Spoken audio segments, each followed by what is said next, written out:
Minutes late. So lucky for that, brothers and few sisters. We're about 5 minutes late on the live broadcast.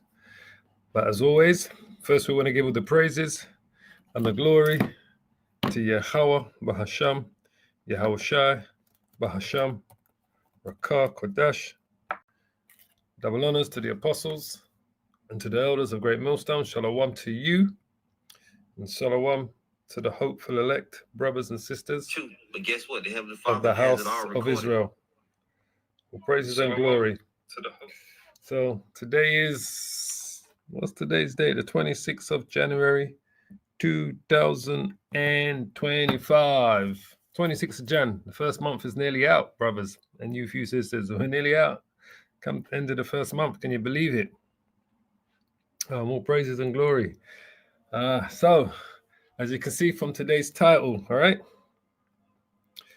Another omen, eagle on the Great Seal of the United States. Eagle on the Great Seal of the United States. So we're going to go into that, what we're looking at there, all right?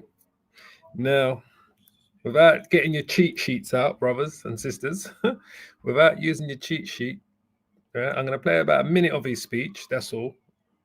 But what we're focusing on is the eagle on the United States seal in the background. All right, that's the main point of focus. We'll listen to about a minute of his speech, all right, that he made, but we're focusing on what's behind him. All right.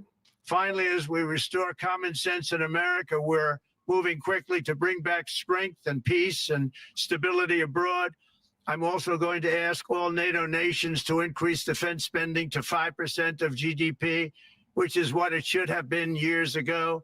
It was only at 2%, and most nations didn't pay until I came along. I insisted that they pay, and they did, because the United States was really paying the difference at that time, and it was unfair to the United States. But many, many things have been unfair for many years to the United States.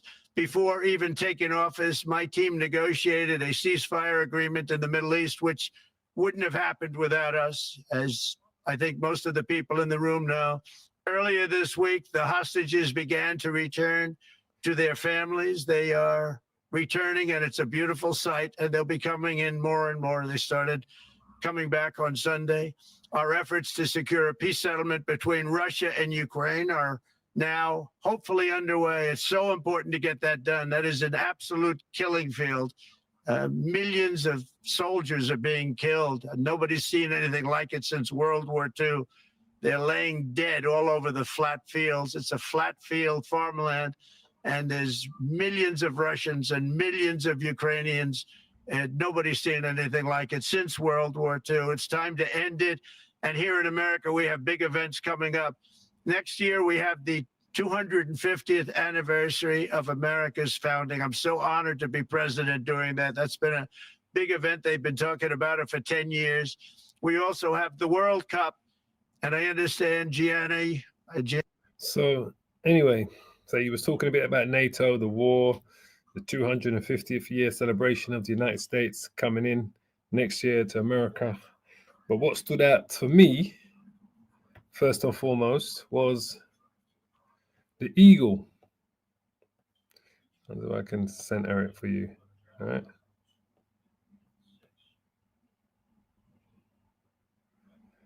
The eagle in the Great Seal in the background.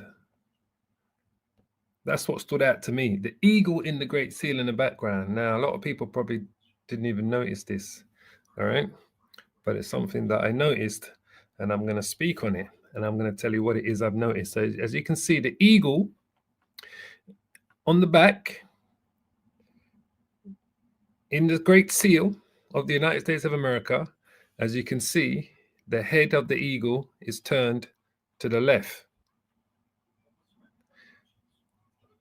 As you can see on the Great Seal, that's sitting on the eagle on the Great Seal that's sitting on the president's podium, his head is turned to the right.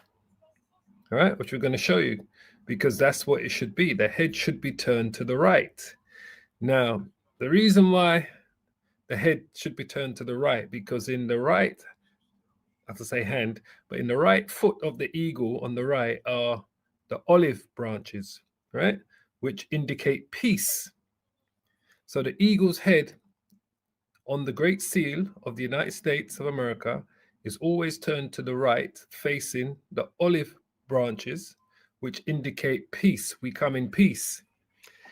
In the eagle's left hand, he has arrows. He's holding 13, I believe it's 13 arrows he's holding. All right. That indicates war.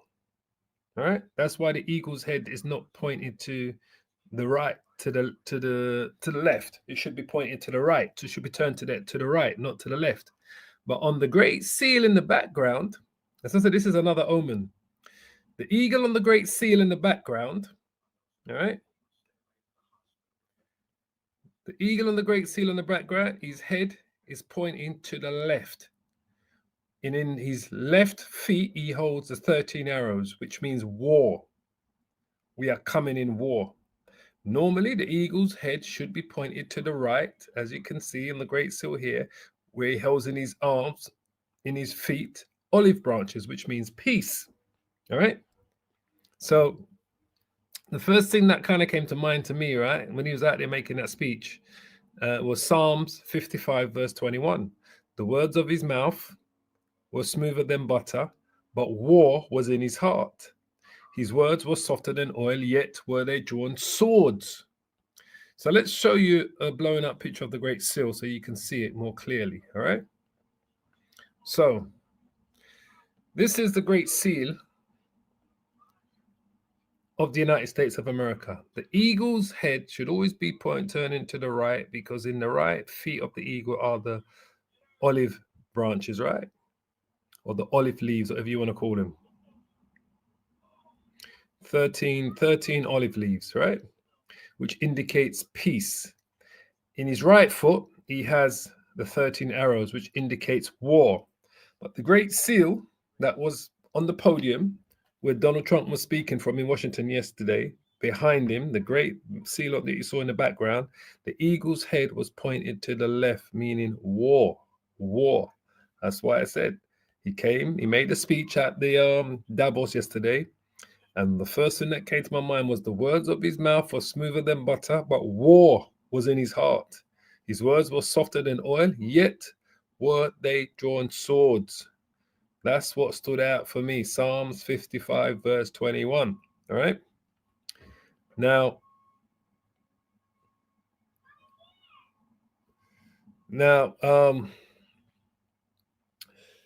where it says, so that's what we call the shield of the bald eagle, right? With its wings outstretched or displayed, right? Now, from the eagle's perspective, it holds a bundle of 13 arrows, right, in its left talon, in its left feet, right, and an olive branch in its right talon, as you can see, all right. Now, although not specified by law, the olive branch is usually depicted with 13 leaves, as you can see. Those are 13 leaves. 1, 2, 3, 4, 5, 6, 7, 8, 9, 10, 11, 12, 13. Those are 13 leaves in his right talon, his right foot claw. And in his left one, you've got 1, 2, 3, 4, 5, 6, 7, 8, 9, 10, 11, 12 are 13 arrows, which represent 13 stars. 1, 2, 3, 4, 5, 6, 7, 8, 9, 10, 11, 12, 13 stars, which represent the 13 states, the 13 colonies of the United States before the whole country was unified, right? The 13 colonies that was first under the British rule, right? That's what that signifies. Now, it says here, E pluribus, which I believe means out of many.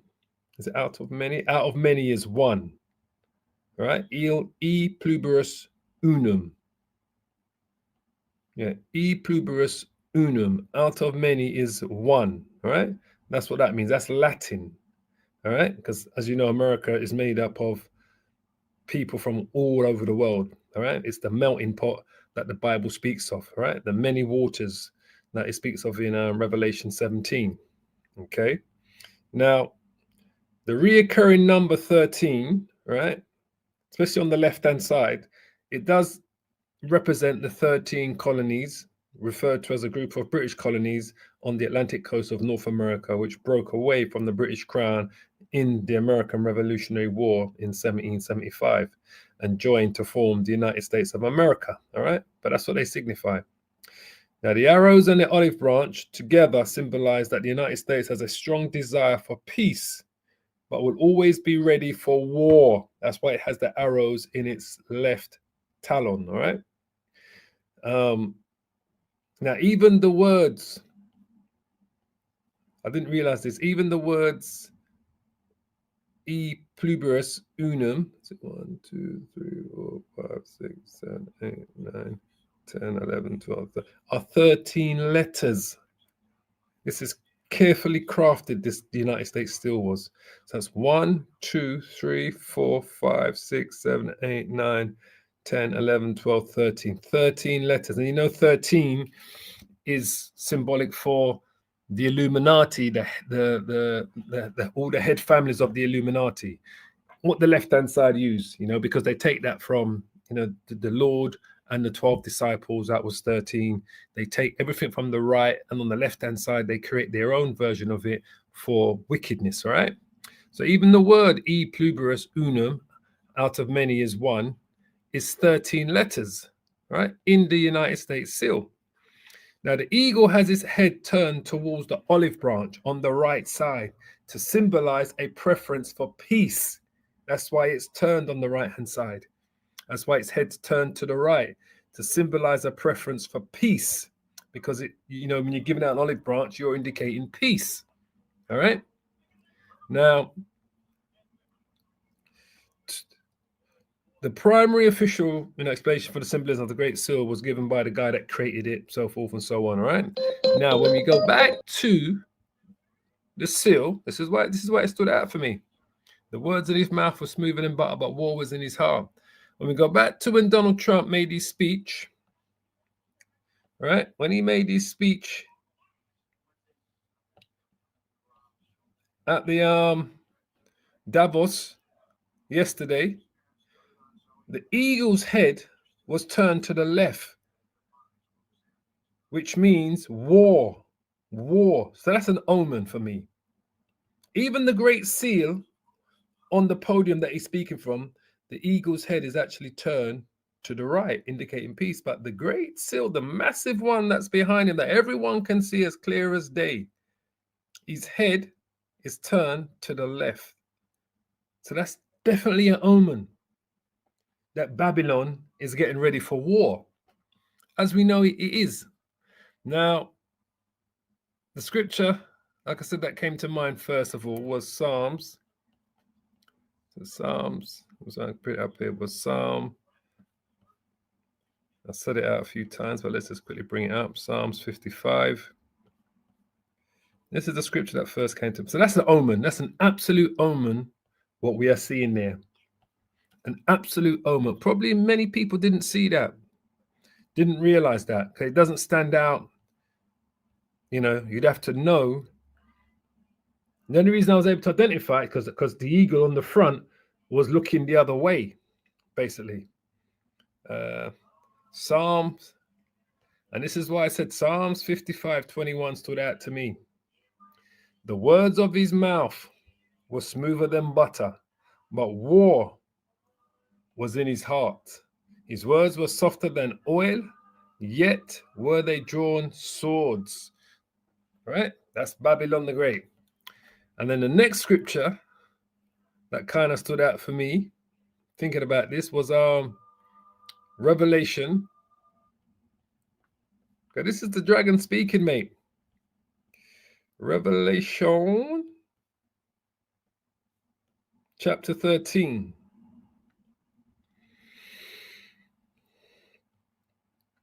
And it says here, and I stood upon, Revelation chapter 13, verse 1, and I stood upon the sand of the sea, all right, and saw a beast rise up out of the sea, all right, having 7 heads and 10 horns. So the beast is symbolically represents the European Union, all right, and which is part of the reincarnation of the Roman Empire, all right. as we also know. This is a reincarnation of the fourth beast in the book of Daniel, chapter 7. Right? And upon his horns, 10 crowns, and upon his heads, the name of blasphemy. All right? And remember, those 13 colonies, British colonies, they all come from Europe that came to America. All right? And the beast which I saw was like unto a leopard, all right, representing the Greek Empire. And his feet were as the feet of a bear, symbolically represents the Russians. All right, as you know, the Russians are known for symbolically, or his great seal is known for as the bear, right? The Russian bear. And his mouth as the mouth of the lion, symbolically represents the British Empire, right? The lion is their symbolism sign, like part of their great seal, right? The lion, the great lion, the lion is. And the dragon gave him his power. Now, the dragon symbolically represents the Roman Empire. America and Europe is the reincarnation of the Roman Empire. And the dragon gave him his power and his seat and great authority. And I saw one of the heads as it were wounded to death, the Roman Empire, right? When it went down, the western part of the Roman Empire, all right? Because it did split into two, the east and the west. And the east was known as the Byzantine Empire. That was predominantly ruled by, Israelites, Jake, so-called black people. And his deadly wound was healed, and all the world wondered after the beast. So his deadly wound was healed. So the beast's deadly wound was healed, what we refer to as the Renaissance period. Because remember, America, Babylon is a place that came out of America. Or not America, sorry, came out of England. All right?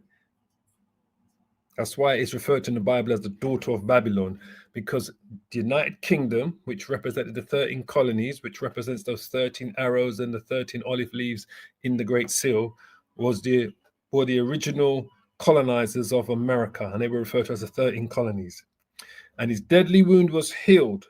So the reincarnation of the Roman Empire came back during the Renaissance period, right? When Columbus, the Cortezes, and all of those came to the Americas, right? Under Pope Alexander VI of Rome and under Queen Isabella and King Isabella of Spain and King Ferdinand of Portugal. When they came together, they united together under what they refer today as Catholicism, Christianity. So the deadly wound was healed during the Renaissance period. So around the 15th century AD is when the Renaissance period started to come into power under these Edomites who took back control of Europe and then went to the Americas and conquered the Americas. And all the world wondered after the beast, and all the world wondered after the beast. All right? Sorry. And they worshiped the dragon, all right, which gave power unto the beast. The dragon, first and foremost, symbolizes the Roman Empire. The reincarnation of that Roman Empire came during the Renaissance period when they took control of Europe and then finally took control of America, South America, and Canada, which we know as the West, what they refer to as, the furthest part of the West or the fourth part of the world. All right, the Bible refers to it as the fourth part of the world. And they worshiped the dragon, which gave power unto the beast, to these EU nations, NATO, and they worshiped the beast, saying, the beast is who? NATO and the EU. But the head of NATO, remember, is America. Babylon the Great is the dragon. But they worship the beast, saying, who is like unto the beast, and who is able to make war with him? Because what was Esau's blessing? Esau's blessing was the sword. That's why it says, who is like unto the beast, and who is able to make war with him? That's Esau's blessing. That was the sword. All right. Now I want to jump down. I'm going to jump down to, I was just leading you into bringing you to the point. All right. Jump down to the verse 11 I want. Yeah, verse 11. So it says there, and I beheld another beast coming up out of the earth, and he had what? 2 horns like a lamb. This another beast coming out of the earth, having two horns like a lamb, is talking about the United States of America. And he spake as a dragon. Why? Because of its military might. And that's what we see now. We see America right now, having Trump back in power, truly speaking as a dragon to the world, to all of its counterparts. Because even when he began his speech, when he said, what did he say? It was around about, see if I can quickly show you. Even when he began his speech, this devil, right, with the eagle's head turned to the left. Taken rapid action to reverse each and every one of these radical left. Probability remains 50% higher than the historic target. It was the highest inflation probably in the history of our country. That's why from the moment I took office, I've taken rapid action to reverse each and every one of these radical left policies that created this calamity, in particular with immigration, crime, and inflation. On day one, I signed an executive order directing every member of my cabinet to marshal all powers at their disposal to defeat inflation and reduce the cost of daily life. I imposed a federal hiring freeze, a federal regulation freeze, a foreign aid freeze, and I created the new Department of Government Efficiency.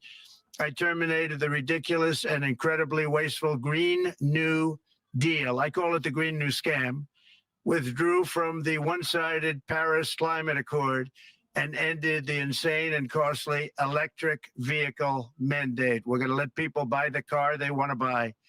I declared a national energy emergency, and it's so important, national energy emergency to unlock the liquid gold under our feet and pave the way for rapid approvals of new energy infrastructure. The United States has the largest amount of oil and gas of any country on earth, and we're going to use it. Not only will this reduce the cost of virtually all goods and services, it'll make the United States a manufacturing superpower and the world capital of artificial intelligence and crypto. My administration has also begun the largest deregulation campaign in history, far exceeding even the record-setting efforts of my last term. In total, the Biden administration imposed $50,000 in additional regulatory costs on the average American household over the last 4 years. I have promised to eliminate 10 old regulations for every new regulation, which will soon put many thousands of dollars back in the pockets of American families. To further unleash our economy, our majorities in the House and Senate, which we also took along with the presidency, are going to pass the largest tax cut in American history, including massive tax cuts for workers and family, and big tax cuts for domestic producers and manufacturers. And we're working with the Democrats on getting an extension of the original Trump tax cuts, as you probably know, by just reading any paper. My message to every business in the world is very simple. Come make your product in America, and we will give you among the lowest taxes of any nation on earth. We're bringing them down very substantially, even from the original Trump tax cuts. But if you don't make your product in America, which is your prerogative, then very simply you will have to pay a tariff, differing amounts, but a tariff which will direct hundreds of billions of dollars and even trillions of dollars into our treasury to strengthen our economy and pay down debt. Under the Trump administration, there will be no better place on earth to create jobs, build. So he said he's going to rip up literally everything, every partnership, every deal that America had with these different countries, and in terms of business, NATO. He's told the NATO members that they're going to have to increase their donation to NATO from 2% to 5%. So that's more than doubled.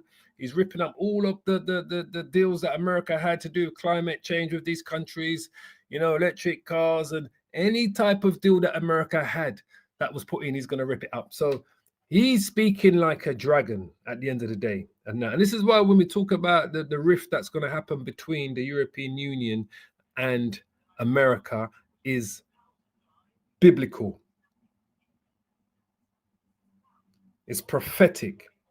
So when I saw the eagle's head here turn to the left, right, to the feet, the claws that's holding the 13 arrows, which indicates war. So he's speaking like a dragon right now, because he don't give a fuck what anyone's got to say right now. All right. And this is how the war is going to be drawn in. Like I said, this is how they're going to do, because they're going to be divided. The European Union and America are going to be totally divided on air, because in Europe, they're trying to do everything green, everything electric, everything's climate change, everything's about immigration for Europe, to bring them in.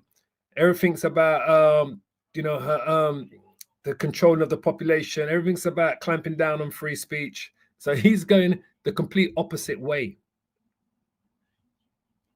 So he's 100% speaking like a dragon,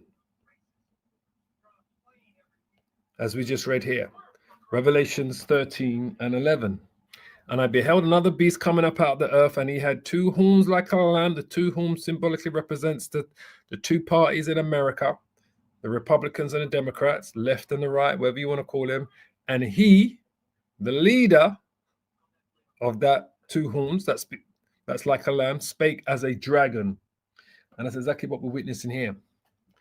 But we ultimately know what Babylon's end is going to be, right? Because I just really wanted to point out what I saw on the Great Seal of the United States, that he had behind him was looking the opposite way to the direction that the Great Seal of the United States, the eagle, his head is normally turned to, the opposite way.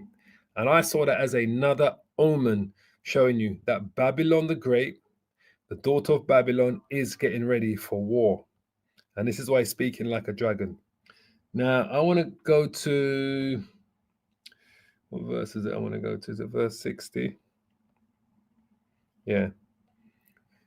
So this will make you understand when we tell you that Jeremiah 50 and Jeremiah 51 is talking about the United States of America, when it's talking about Babylon, right? When Isaiah 13 is talking about the daughter of Babylon, it's talking about the United States of America. When Revelation 17 is talking about Babylon, it's talking about the United States of America. And what Jeremiah says here, which he didn't even understand when he put the prophetic books together regarding Babylon the Great, which he didn't understand, that this was talking about a future Babylon, not the Babylon we know, ancient Babylon we know today as Iraq, because Iraq is what we know as ancient Babylon. That's where ancient Babylon resided, right? Before it became known as Iraq. Now, what Jeremiah writes here confirms 100% that the prophetic prophecies in Jeremiah 50, 51, Isaiah 13, 24, Isaiah 14, Revelation 7, 18 is talking about a future place that's going to be known as Babylon, the daughter of Babylon, which just goes back to the word Babel, which means confusion, right? And this proves it right here. These 4 verses prove it. And we're going to read it out to you. It says, Jeremiah 51, verse 60, it says, so Jeremiah wrote in a book, all right, all the evil that should come upon Babylon, even all these words that are written against Babylon. Now, Jeremiah is thinking this is talking about ancient Babylon of Nebuchadnezzar when he wrote these words in chapters 50 and 51. He didn't know he was talking about a future place. But we know it is when we go into the scriptures and we see, because we're in the times now, and everything is laid out plain to us. And Jeremiah said to Sariah, when thou comest to Babylon, talking about ancient Babylon, Jeremiah saying to Sariah, which we know today as Iraq, and shall see and shall read all these words, then shalt thou say, O Lord Yahweh, thou hast spoken against this place to cut it off, that none shall remain in it. So he thought it was talking about ancient Babylon. So when he sent Sariah with the book to read the prophecies regarding Babylon, Jeremiah, Sariah, the Israelites thought it was talking about Nebuchadnezzar's Babylon. It was not, as you're going to see clearly here. what the Lord says.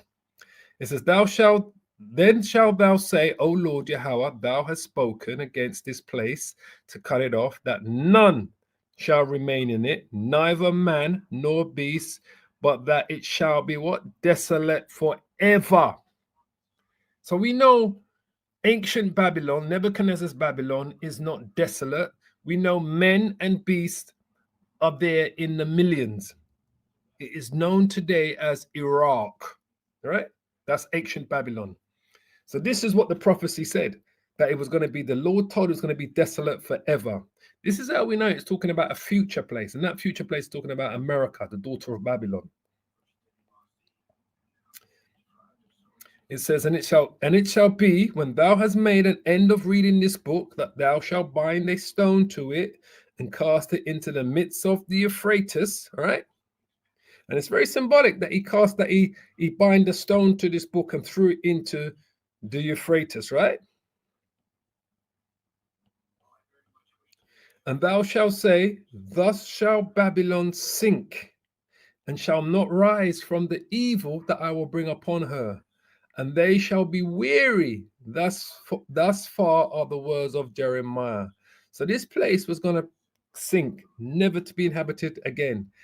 And the stone that he wrapped around, it would have been the chapters that Jeremiah gave him to bring to read, 50 and 51, to the Israelites in ancient Babylon, that after he would have read this book, right, the 2 chapters, he would have wrapped it with a stone and threw it in, just like what it says here. After reading the book, thou shalt bind a stone to it and cast it into the midst of the Euphrates. And that's very symbolic that he cast a stone, because that's how it's spoken of in Revelations, I believe it's Revelations 18. The same way it's described how Babylon is going to go down. Let's quickly find it. I believe it's Revelations 18. Same way it's described. And I think it refers to as a great millstone. So I can quickly find it.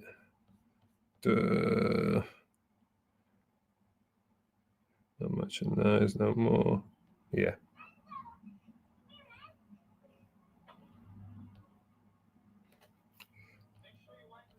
So this is, I'm trying to go straight to the point, all right? We don't want to spend too long on this. Revelation chapter 18, verse 20. It says, rejoice over her. Over who? It's talking about Babylon the Great, all right? Let's just give you some context, right? This is talking about Babylon as well, the Babylon the Great. When it says here, after these things I saw another angel come down from heaven, having great power, and the earth was lightened with his glory. And he cried mightily with a strong voice, saying, Babylon the Great, the United States of America, is fallen, and has become the habitation of devils, because it's never going to be inhabited again. It's going to become desolate, and the hold of every foul spirit, and the cage of every unclean and hateful bird. So now when we jump down to verse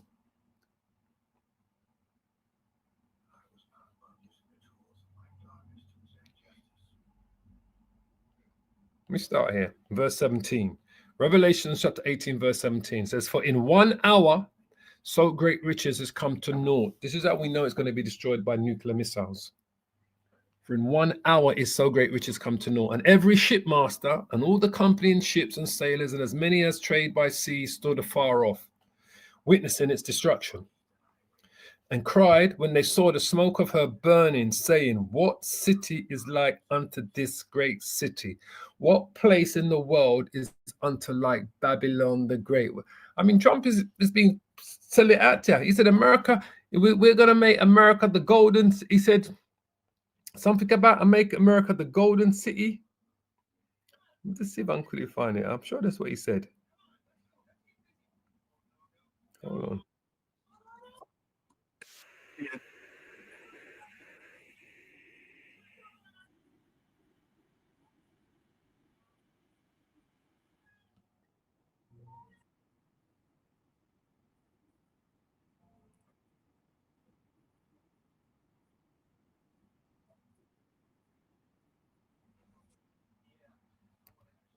Let's share this video. Hold on. I'm sure he says it here.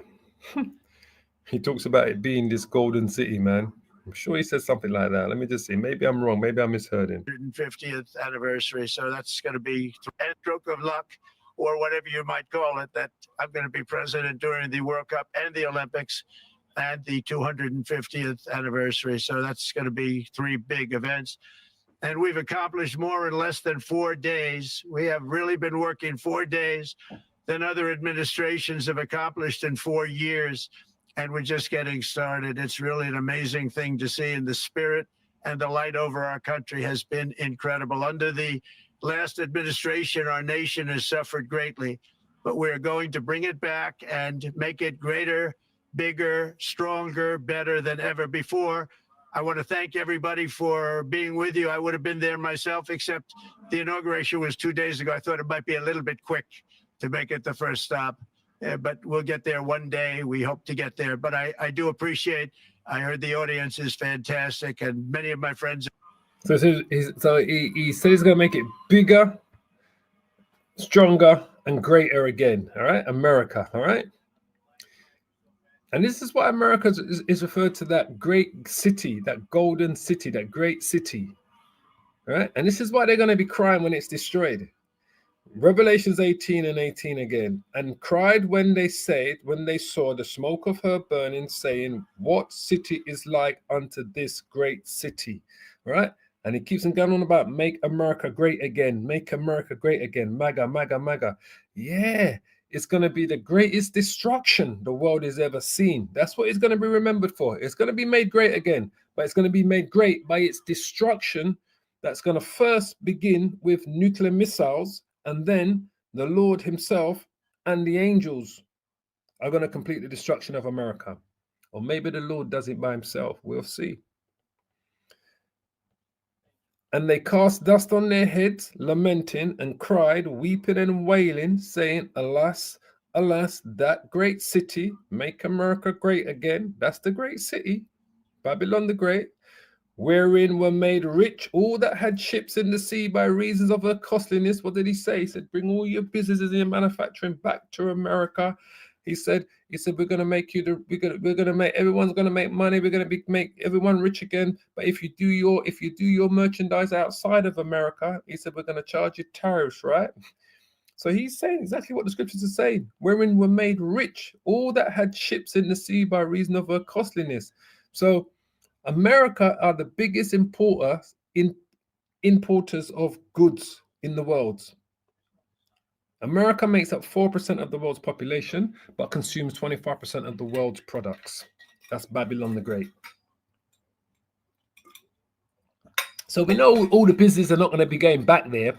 1 and 2 may go back there or start up something there as part of their business, but they know the making the money of America is by making these products abroad where it's cheaper and then bringing them and selling them to America.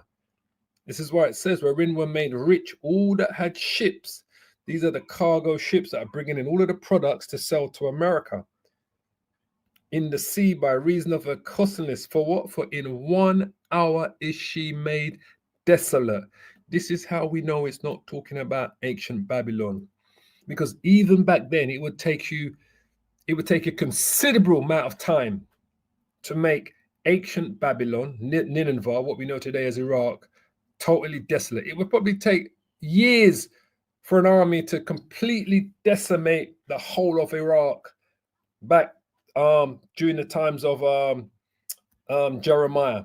So we're talking 2,500 years ago. It would probably take an army probably years to completely make that place desolate, and that's even if they could.